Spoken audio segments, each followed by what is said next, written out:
Good evening. Hey, thank you so much for joining us this evening for the 2021 Street Grace Gala. My name is Colleen Rouse, and I'm here on behalf of the Street Grace Board and Street Grace community. What you are about to hear and see is going to encourage you as we highlight some of the advances we've made this year. And you will be the first to hear about the newest Street Grace initiative, which I am most excited about, a development of a survivor mentor program. This will be a key focus for 2022. Our theme tonight is One Mission, One Voice, One Night. One mission is to eradicate commercial sexual exploitation of children, and we are making measurable progress. One voice. Tonight, you will hear from a variety of folks, members of our survivor advisory boards and communities, NFL Hall of Famer Mike Singletary, and many others, all united as one voice around one mission and one night. This is our moment. We are gathered together to make a difference in the lives of the youth we serve and the survivor community. We are here for them. I want you to be there for them in a big way. In fact, our goal tonight is to raise $100,000. And every dollar you generously contribute will be directed to the Survivor Mentor Program and the survivor community. Again, one mission, one voice, one night. Hey, the power of your choice to help the one denied the power of their choice is phenomenal. At any time during this evening, you may want to contribute, and you can do that several ways. You can use the text to give or the QR code, which will show up throughout the evening, or go directly to streetgrace.org. So let's begin. Let's begin this night with a word of prayer from Kevin Myers, pastor of 12 Stone Church, a founding partner and still heavily engaged with Street Grace today. Pastor Kevin. Thank you, Colleen. Listen, one of the best things we've ever done as a church is to be a part of the founding of Street Grace. Just the vision of a world where kids are free from sexual exploitation. I mean, that is worthy of all our efforts. And kids, they are truly innocent victims. So we're proud of the team, proud of the leadership, and grateful that you are a part of this. And this is near the heart of God. So if I may, I penned a prayer. Can I offer it over us? Would you bow your heads with me, and would you let me lead us in prayer? Heavenly Father, we confess with King David's prayer, yours, Lord, is the greatness and the power and the glory. For everything in heaven and earth is yours. Wealth and honor come from you, and you are the ruler of all things. In your hands is the power to give strength. So we give you thanks and praise your glorious name. To that end, Lord, give us wisdom, favor, and strength to eradicate the commercial sexual exploitation of children in our morally bankrupt world, and continue to right these wrongs, continue to bring about stories of transformation, continue to provide healing to the most vulnerable and hurting. Continue to open doors to new partners and people who help make all this happen through giving and serving and fighting forward. And thank you, Lord, for being a God of mercy and grace. We are all in need of your grace.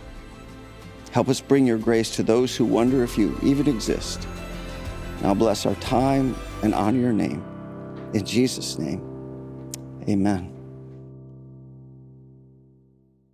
The abuse for me started at home as a child.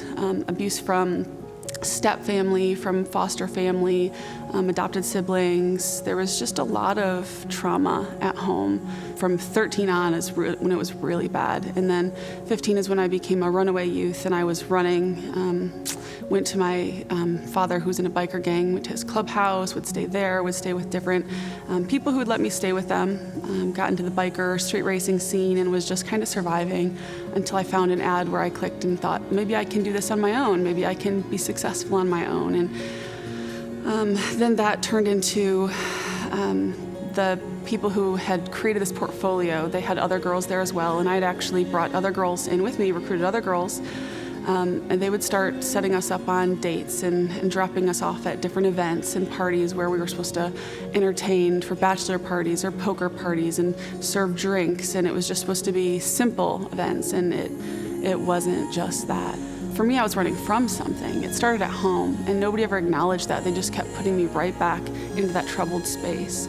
They didn't even notice. I mean, I would have strangulation marks on my neck. I would have bruises, even at school. And nobody ever noticed and said, what's happening to this girl? They're just looking at me like, why does she keep getting detention? Why does she keep wanting to stay after school? And for me, I wanted to get in trouble and get detention because I didn't want to go home. And so for me to sit in the boiler room of a school, I was like, great, keep me here. It's another safe hour. And, sexual trauma, that takes something from your soul. I mean, I've been beat up, bruised, and those all heal, but it's the soul that when you take a piece out of that and you take your inner heart and who you are as a human, and that trauma that you can't see, people don't see that. There's no external scars of what happens inside, and so that healing process is crucial. And a lot of times people miss that spiritual aspect of this healing, but it's the most crucial. It has to start from the inside out, because you can dust it off on the outside, but when the inside's breaking,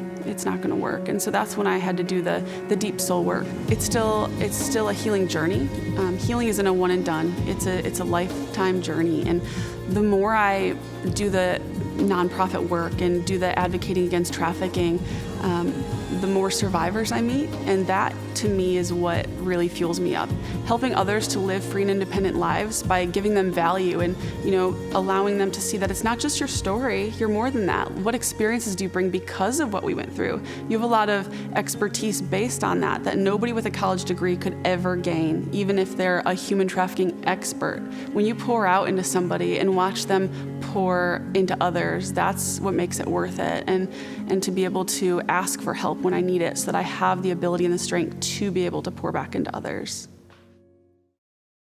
Hi, I'm Pastor Ben Graham in Nashville, Tennessee. I want to thank you for joining us for this special gala event tonight.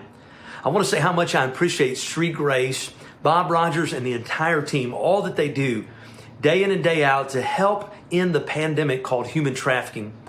Not only do they do a lot to help those who have went through this awful experience, but they're doing all they can to try to prevent others from having to go through this. Sometimes people wonder, what can they do to make a difference in this area of human trafficking? And I want to encourage you and your family and friends, tell others, get them involved in Street Grace. Not only is it something you can do to really make a difference by your giving, by your volunteering, by your encouragement to the leadership at Street Grace, but it's a way that you can help do something to truly end this pandemic. So we appreciate everything that you do. Please pray, please give, and please encourage others to get involved in Street Grace.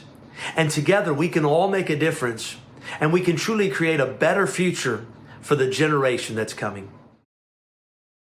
Growing up, I came from a family where I think my mother was the only one in my family who was not a felon.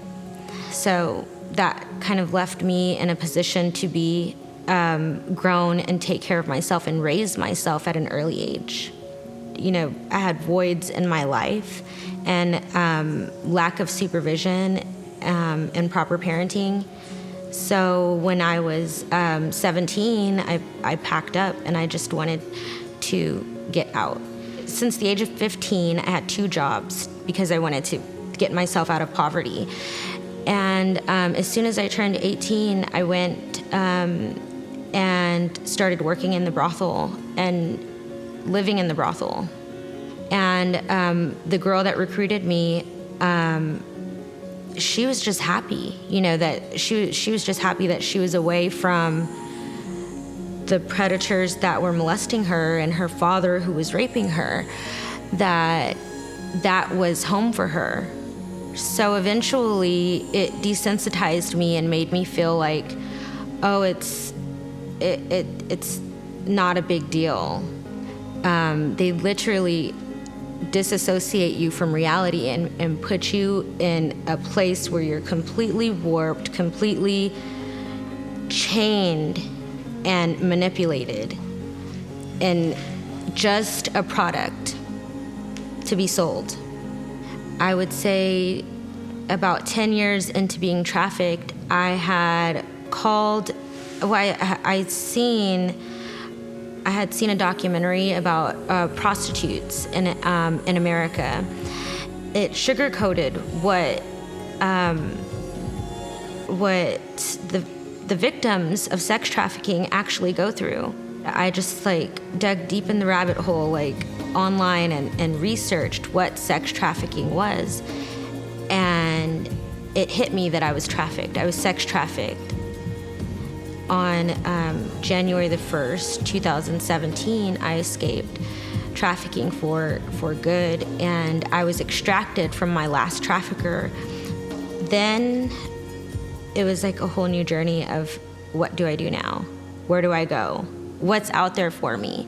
And there's no way that you can move on with your life when you know that there are hundreds of girls and sexual predators that are preying on our daughters. They're preying on the youth, 16, 17, 18 years old. They're preying on them. There's no way I can, not look back. I have to look back and go back and help.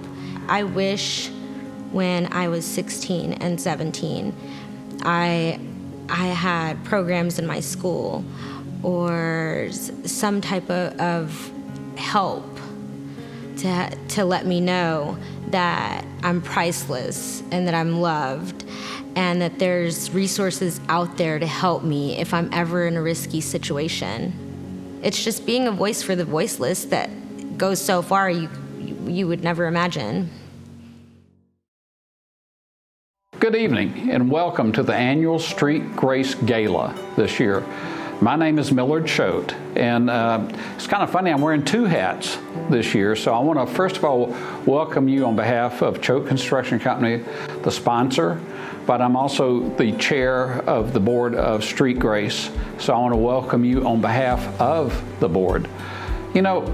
Simply by being here, your participation indicates to me that you're already aware of the scourge of human trafficking, particularly child sex trafficking. You understand the critical importance of our mission and what we need to accomplish. So I won't go further into that detail. But I guess I'm first of all grateful to God. I'm grateful to God for you, the supporters of us. I'm grateful for the entire Street Grace team, and it is a team.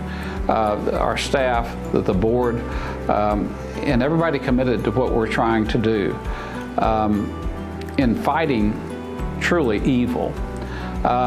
Now, though, go have some virtual fun. Commingle virtually with virtual guests, but reward us with some real hard dollars. Thank you again for coming. I hope you have a great time. Excited to pop in and say hello this evening. I'm Penny Hart, number 19 for the Seattle Seahawks, and I'm one with the mission to eradicate the commercial sexual exploitation of children. Our youth are looking to us for solutions and their protection, so it's time we step it up. I'm very excited to see Street Grace utilizing innovative ways that target the demand of this illegal industry so we can stop the problem at the source, the buyers. Each year, Street Grace is fortunate to partner with individuals and organizations around the nation who share in our mission to protect children from exploitation. It's these partnerships that enable us to train thousands of students each year on the risks of trafficking, to provide care and services for survivors of trafficking, and to deploy technology that allows us to hold the line between would-be exploiters and the children they target online. One person who knows a little bit about holding the line is none other than NFL Hall of Famer Mike Singletary. You might know him as the standout linebacker for the Chicago Bears, 10-time Pro Bowler, two-time Defensive Player of the Year, NFL Man of the Year, and Super Bowl champion. But what you may not know is that following an illustrious career as a player and coach in the NFL, he now dedicates his time sharing with young people across the country about the lessons he's learned and the adversities he's had to overcome. Central to his message is his faith in God and his understanding that through God, all things are possible. I recently had an opportunity to sit down and speak with Coach on why the mission of Street Grace is important to him.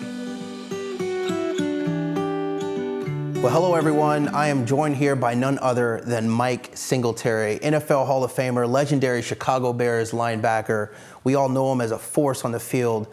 He's also a force in the faith. Mike, thank you so much for taking the time to talk with us today, to share a little bit about your story and opening up your home to us today. Really appreciate you. Thank you. Absolutely. So let's start with the backstory. I like to start with a good backstory, right? Every little boy has this dream of joining an NFL team, being a Hall of Famer or a Super Bowl champion, and you've accomplished all of those things and more. But before you faced adversity on the field, you were facing adversity at home. So take us back a little bit. Help us understand, what was it like being Mike Singletary growing up, and how did your experiences in childhood shape you into the man you are today? Well, I tell you, it's really interesting, a lot of moving parts. But growing up in a family where you have 10 kids and you're the last of the 10 kids, I found myself in the shadows of each and every one of my siblings. And when I sit down and really listen to my mom talk about, kind of how things really happen, the doctors at the very beginning told my mom and dad that they really should abort me because I was going to have a lot of issues, respiratory-wise or what have you. And they just said, hey, we're not going to do that.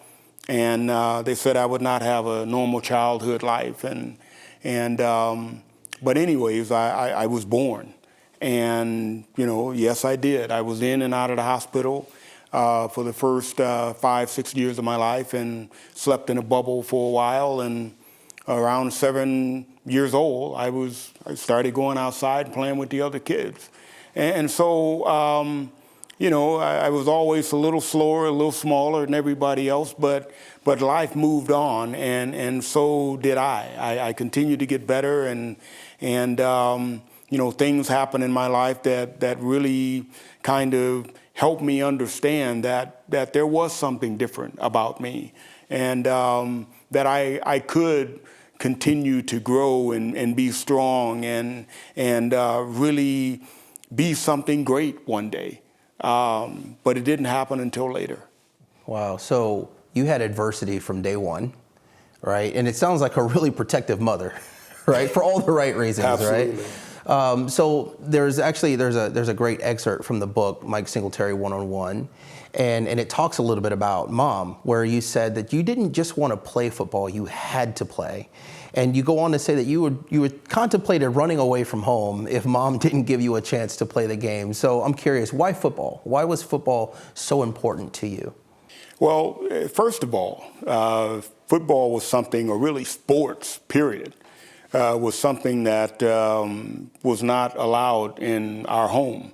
We were Pentecostal. My father was a Pentecostal pastor. But something happened when I was 12 years old. My mom and dad divorced. And Dad left, and my brother Grady came and lived with us and really tried to step in as dad, and looked like it was going to work there for a while. And all of a sudden, 6 months after my dad left, Grady was killed in an automobile accident. And so that threw me into a flux. And I was trying to figure life out. And I remember after my brother's funeral, coming home and really deciding that, I'm not going to try and be great. I'm not going to try and be special. I'm just going to fit in. I'm just going to be mediocre. And my mom knew me very well and walked in the kitchen that day and said, son, I want you to sit down and I want to talk to you about this thing called life. And at 12 years old, she told me, for the first time I heard, greatness is in you. There's something very special about you. I knew it when you were born. but you'll never see it if you give up now. And she explained to me what life was all about. She said, life is about getting in that ring and swinging, son. You just got to fight. And when you get punched in the gut, you got to get up and you got to start swinging again. And you got to keep swinging until one day you're the only one left. That's what life is about. And she asked me the question that day that changed my life. She asked me if I could become the man of the house. That was the game changer. I was playing football secretly, even though I wasn't supposed to be, on the other streets away from my home. Little touch, little tackle. And man, I loved the game. I mean, it spoke volumes into my spirit when I played. And, I watched the Dallas Cowboys on Sundays. I wasn't supposed to do that. But every now and then I got a chance to watch them. And, man, I just loved the game. It was part of me. And when my mom and dad divorced when I was 12 years old, I sat down and I said, this is it. This is my opportunity to play the game. I got to play. If I don't play, I can't live. And I really felt that way.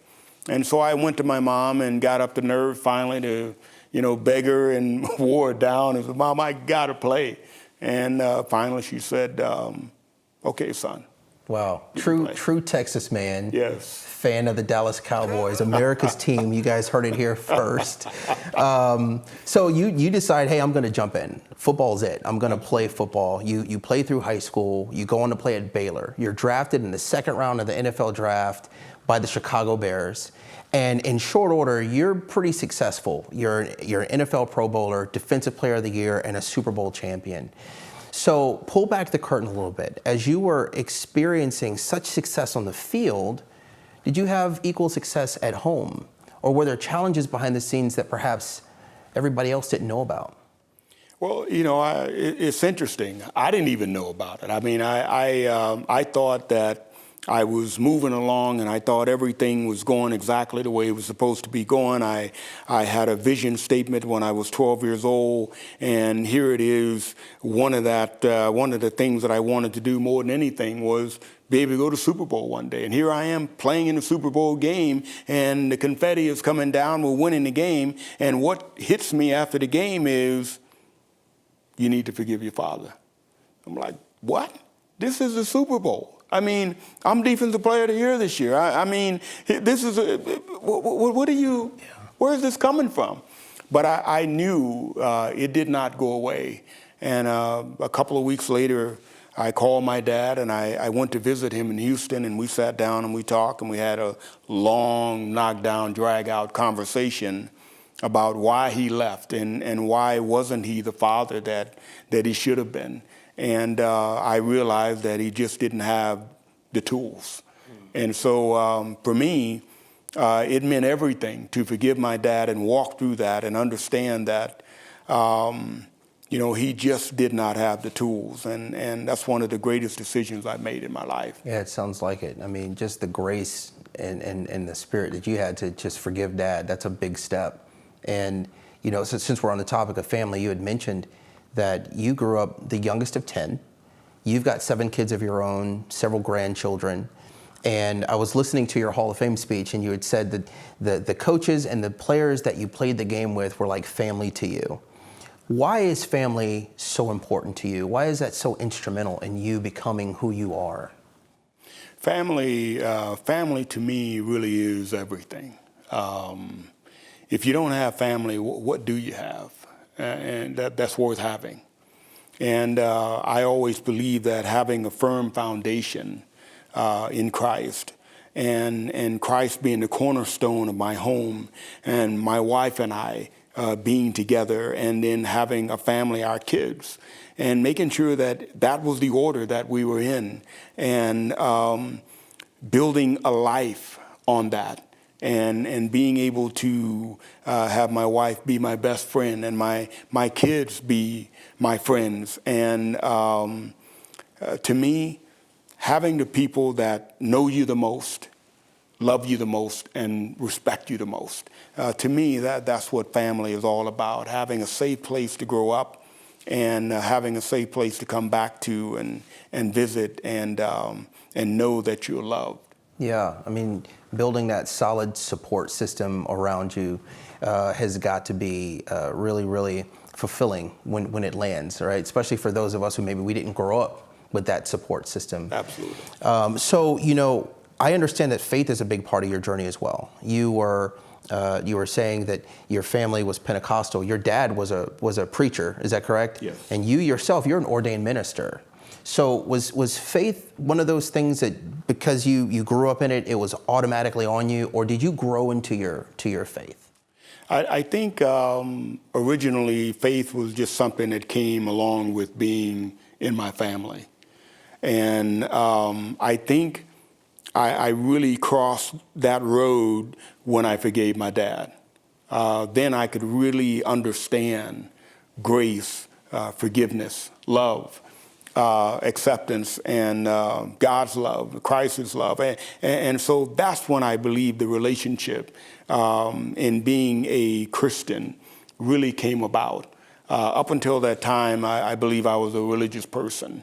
But I just think that relationship meant everything, and it made all the difference in the world in being that person that God really created me to be.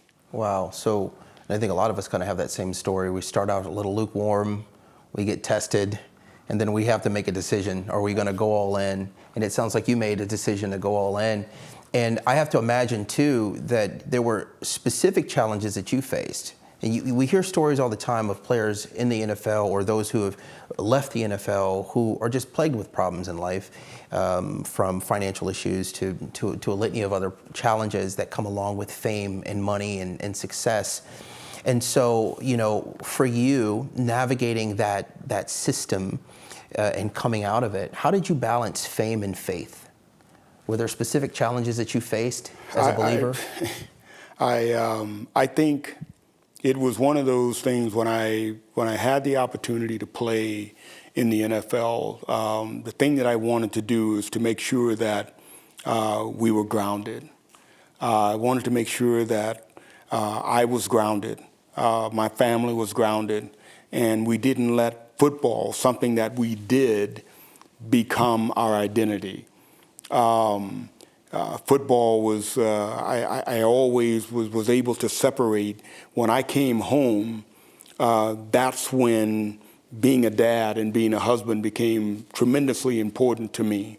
I didn't come home as, Mike Singletary, the football star. I came home as dad and husband. I took that hat off and put on the other hat and was a servant in my home. And to me, that's where it's at. And if I can't do that, then I'm going to get lost in the shuffle. When football goes away, then I go away. No, I didn't want that to happen. The football part of me went away, but now life goes on, and God has a journey for me to continue that road. Yeah, what a blessing to have that foresight, that you weren't what you did, but who you are defined what you did, which is great. Along those same lines, it's often said that there's a difference between impact and influence, and you've had tremendous impact on the football field. And the influence that has now given you, you use to travel and to speak and to share with others and to advocate for organizations such as Street Grace and for kids. When did giving back become such an important part of your story? I realized a long time ago that none of us have made anything of our lives by ourselves. We've had to have other people come along, mentors, outside of our homes, mom, dad, grandparents, teachers and coaches. I am tremendously blessed with so many people that poured into me. And when I had a chance to begin to give back and begin to make an impact in other people's lives, particularly young men, that was one of the first things that I wanted to do. Making sure that I continue to grow myself so that I could have something to give them, something to impart to them, and to live my life in such a way where those that I missed, they could look at my life and see there's something special about that person that I want, even though I never speak a word to them. And to me, that is what the light that God wants us to have, and to shed light on others. Man, that's influence. I love that. That's so cool. So we're wrapping up. I've got one more question for you. We all of us are fighting our own individual battles. And some of us are fighting our own Super Bowl. Sometimes it's the biggest battle that we have. What advice would you leave us with for someone who is facing adversity and they're looking for the strength to persevere? What advice would you have for them? I think, one of the things that I think people struggle with is when we have our own struggles, we can easily look at somebody else and say, wow, they don't have these problems. They don't have these issues. Am I the only one? And the one thing that I know that we all have in common, I don't care how bright your smile is, I don't care what kind of car you drive, I don't care where you live, the one thing that we all have in common is we all have issues. And I know that we're either going through something or we're coming out of something. So for me, it is so important that I really look at my life and make sure that I'm getting all that I can out of my life, and I'm not cheating myself, and therefore I'm not cheating those that are around me. And it's just important to know that God is always with me. He's always a prayer away. And if I can remember that is who I am, that is my strength, no matter how bad it gets, that I am a prayer away from stepping out of it, then I always have a chance. Wow.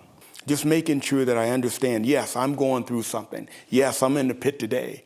But tomorrow, there's always tomorrow. Tomorrow, I'm going to be better than I was today. Yeah. And I'm going to get out of this thing, and we're going to get back on track, and let me go help somebody else. Amen. I love it. Well, thank you so much for this candid peek into your life. We really, really appreciate you just taking the time to pour into us a little bit of what's been poured into you. Thank you. So what we're going to do now is we're going to actually turn it over to Kamala, who has a special presentation. Hello, my name is Kamala Zulfagari, and I am Executive Director of Street Grace here in Georgia, and I am so honored to be joined here by Debbie Gardner and to be presenting her with the Street Grace Guardian Award. Debbie has served as an agent at the Georgia Bureau of Investigations for the last 30 years. And most recently, she has served as the special agent in charge of the Child Exploitation and Computer Crimes Unit and as commander of Georgia's Internet Crimes Against Children Task Force, made up of 250 agencies from across the state, men and women, agents and officers, working to protect the most vulnerable of children. These agents and officers that Debbie led and served responded to over 7,000 reports in 2019, over 11,000 in 2020, and they are on track to respond to 15,000 tips this year in 2021. The task force that she commanded, led and served, arrested more than 396 people in 2020 alone. In addition to her work protecting kids and making arrests for child abuse material, Debbie has led the unit in Georgia that has focused on child sex trafficking. And particularly under her command, the Georgia Bureau of Investigations became a leader in the country for proactive, demand-centered operations that led to the arrest of exploiters coming to purchase children while protecting children before they were ever exploited. She is a national and state leader and a treasure. And one thing, when you hear about her, you hear over and over from those who work with her, who've worked for her, those she's served, is how much she cares for them, protects them, and gives them the resources they need to continue to do this job of protecting the vulnerable. So we want to take a minute to hear from some of them. Congratulations, Debbie G, on your award. It's much deserved. You know, we used to joke at SEAC that when we grew up that we want to be just like you. But the reality is it's not really a joke. Debbie G, you have so many great and wonderful characteristics that we all want to exemplify in both our professional and personal lives. So just know that we're all rooting for you, and we're behind the scenes cheering for you this whole time. So congratulations, Debbie G. Go forth and conquer. Debbie's probably one of the most deserving people I know for this award. I started the task force several years back and actually got the opportunity to attend the intro class with Debbie when she took over as commander. Through my time on the task force, Debbie has been more than willing to help out with training, equipment, anything that I needed. She's always been there at the drop of a hat. As they say, one phone call away. That's definitely Debbie. Gonna miss her, but she deserves all the praise and recognition that we could give her. Debbie is one of the most optimistic people I've ever met. She finds all the positives among a very negative situation. She finds the light in the darkness, and she's really taken the time to focus on her people's mental well-being, and I think that's been extremely important for the ICAC task force. She has made sure that we're all mentally prepared to take on whatever comes our way, and she's always just looked out for us, and she's truly going to be missed. I'm grateful to be able to personally agree with everything that these officers and agents have said. And there's a quote that Debbie, something Debbie had said that really helps show her heart for this and why she's been able to support so many in doing this work. And while so many of us focus on the horrific things that these agents have to see, she said the worst thing is not the content, it's the cases they can't get to. It's the case where there may be a kid waiting for them to help them and they can't get to them. That motivation to always protect that next child is one reason we are so thrilled to be able to present to Debbie with the Street Grace Guardian Award. Thank you. Thank you so much. Thank you very much. In my 30-year career, I had a lot of assignments, and my absolute favorite was at the Child Exploitation and Computer Crimes Unit, and as commander of the ICAC task force here in Georgia, I worked with the most dedicated, the smartest, and the most passionate law enforcement professionals ever during that assignment. And I am grateful for the words that they have said about me, and thank you very much for this award. Thank you for all you've done. So many owe so much to you. Thank you. Thank you. Hello everyone, my name is Brianna Fetkovich, and I have the honor and privilege to serve as the Director of Outreach for Street Grace in Houston.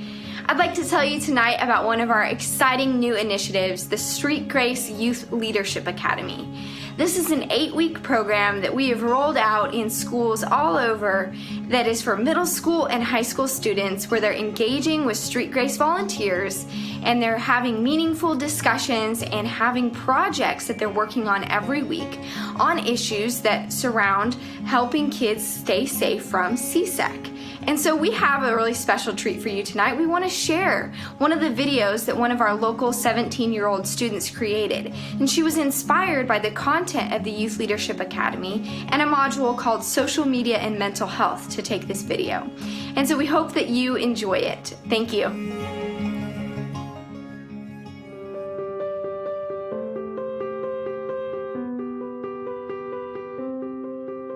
Social media has become more and more popular in these recent years. As technology improves, Twitter, Snapchat, and Instagram have become teenagers' most commonly used apps. Over 90% of teenagers have at least one social media account. With so many teens using social media, many studies have been conducted to determine the effects of social media on mental health. From these studies, we can see both positive and negative effects. Social media allows users to connect globally, learn about current events in the world, and can even be used for educational purposes. However, these positive impacts are not worth the negative side effects. Social media has been linked to depression, anxiety, loneliness, and communication issues. People become obsessed with how many likes they have or what comments are given, and in turn, depend on those comments and likes for validation. A lack of self-esteem and self-confidence can form, thereby giving way to self-hatred. For people who already struggle with depression, anxiety, lack of self-worth, impulse control, or obsessions, social media can make things worse. As more and more teens use social media, they become dependent on the comments, likes, subscriptions, and notifications. This obsession can become severely unhealthy and can lead to sleep deprivation and other health issues. Are all of these negative effects worth it? No, they are not. Social media does have its positive impacts, and like anything else, when used in moderation, can be beneficial. However, overusage of social media leads to many negative effects, and not one like, comment, or notification is worth the long-term negative impacts of social media overuse. So instead of constantly being on your phone, take the time to talk to someone in person, take a walk, or even take a nap. Don't overuse social media and become another number in the growing statistics for social media in relation to mental health. Man, do we miss being with you in person. But we are so glad you're with us tonight. Wherever you are, thank you for being here. Thanks to all of our speakers, Pastor Colleen Rouse, Mike Singletary, Pastor Kevin Myers, Pastor Ben Graham, members of the Survivor Advisory Board and Survivor community that we've heard from, all of our special guests who dropped in for the evening to support and celebrate with us the mission and the work of Street Grace. You'll meet another special guest shortly. Thank you so much to the Street Grace board and to the team. None of this happens without them. It's because of the gift of their time, their intellect, passion, prayers, and resources that we even get to do the work that we get to do. 2021, even with its challenges, has been a great year for us in many ways. Most of you are familiar with Transaction Intercept and Gracie, the learning artificially intelligent chatbot that we have that even as we speak and are spending time together tonight is deployed around the country, intercepting phone calls from people attempting to purchase sex with children, deterring them and redirecting them and disrupting transactions. During the last year, we've been able to create a law enforcement platform where we've worked with law enforcement partners and collaborated around the country, worked with district attorneys and prosecuting attorneys to create a platform to be used by them for free to assist in successful arrest and prosecutions of those attempting to do harm to children. The Street Grace Justice Project has served 22 survivors this year by connecting them with trained Street Grace Justice Project pro bono attorneys. That's a mouthful, but it accomplishes a lot. These attorneys help the survivors navigate the legal process of restoration. In fact, just this month, we've already seen 2 survivors see 4 criminal charges vacated. And for them, justice has been restored. For them, they can now move forward with far greater freedom. Great work is being done through the Street Grace Justice Project. You heard from Brianna and you saw the video vignette earlier from the Youth Leadership Academy. We launched that this summer in Houston. It's doing very well. It's growing and expanding there. We've just received funding to expand it into Atlanta and Tennessee. We're excited about that and excited about the life on life development that's taking place with middle schoolers and high schoolers around the country. And there's one more new initiative I want to highlight tonight. Healing opportunities through positive empowerment. The Hope Mentoring Program. We've launched that in partnership with the Specialized Court in Chatham County designed for trafficking survivors and high-risk youth. We've already begun the process of identifying, training, equipping, and listen to this, and paying 30 to 50 members of the survivor community in Georgia, Texas, Tennessee, and around the country. This allows a survivor mentor to be matched with a youth from the Hope Court and other opportunities for mentorship as they arise. We need to have at least 30 new mentors in 2022 so that we can continue to see the increase in cases where we are matching survivors with mentors in the youth community. Survivor mentors are critical. They walk with kids, and when they do, there's a natural trust bond that occurs due to the lived experience, the shared experience, the understanding of trauma, and being able to relate in a deep and meaningful way. The importance of survivor leadership in this area is that we learn more about how to help at-risk and high-risk youth, and then we apply that knowledge to the preventative work that's done so the impact is even greater. Survivor mentors understand the risk factors of these kids, and they can help work on reducing recidivism and teaching them critical skills like coping skills, life strategies, how to navigate difficult or triggering situations appropriately, and maybe most importantly, how to avoid, how to walk away, and how to not engage in the high-risk behaviors as they take this journey together. Tonight, our goal, in addition to what's already been raised from the sponsorships, is to raise an additional $100,000 that will go directly towards the Survivor Mentoring Program. This helps us fund 30 survivors to be fully trained and fully equipped to come alongside the youth on their journey of healing and restoration. I'm asking, and we are asking you tonight to give sacrificially to that, and I hope that you'll join us. But now, before we go back to Colleen to close us out, we have a treat for you. Crystal Nicole's track record as a songwriter is nothing short of iconic. Writing for artists such as Beyonce, Rihanna, Mariah Carey, Janet Jackson, Natasha Bedingfield, J-Lo, and many others, Crystal has earned her place in the industry's most illustrious songwriters, winning 5 ASCAP Music Awards, contributing to 4 Grammy-nominated projects, and writing Rihanna's Grammy Award-winning Best Dance Record of the Year. In addition to her songwriting career, she is a wife, a mother, an artist, a motivational speaker, and a pastor. And I don't know about you, but I'm exhausted just reading the list. Crystal, thank you so much for being generous with your time and with your talents. We are exceptionally honored to have you join us.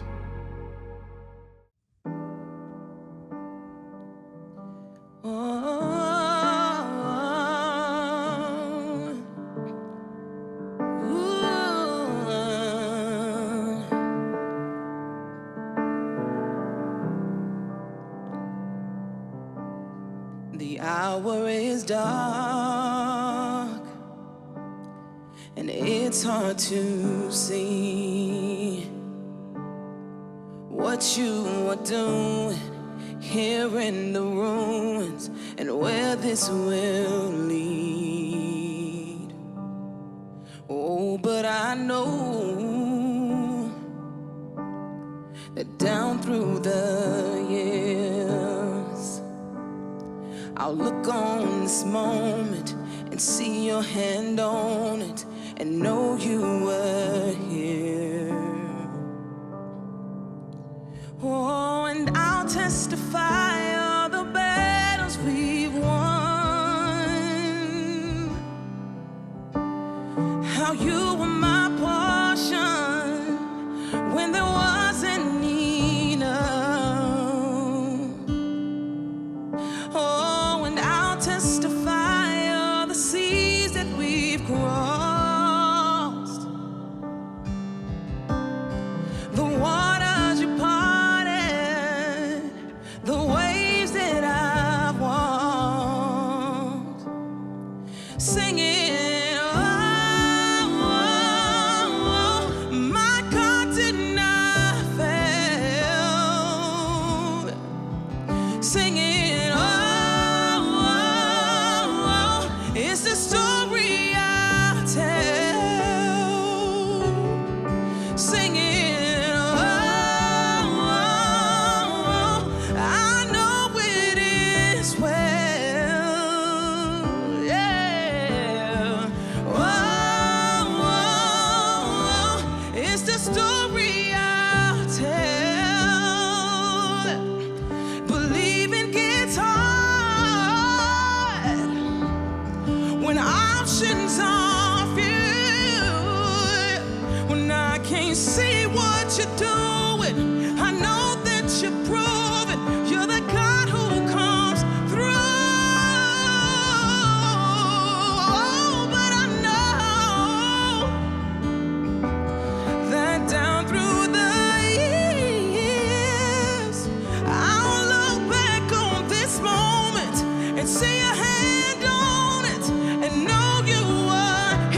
you were my portion when there wasn't enough.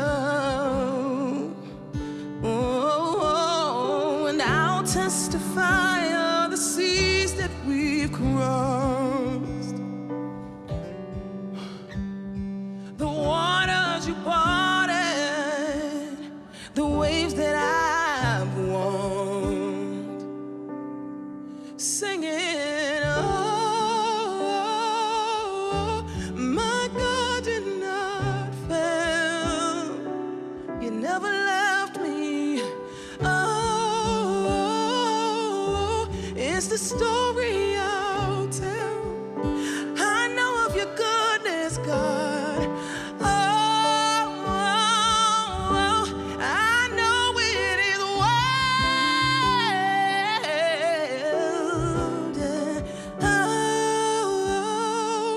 Oh, that's the story I'll tell.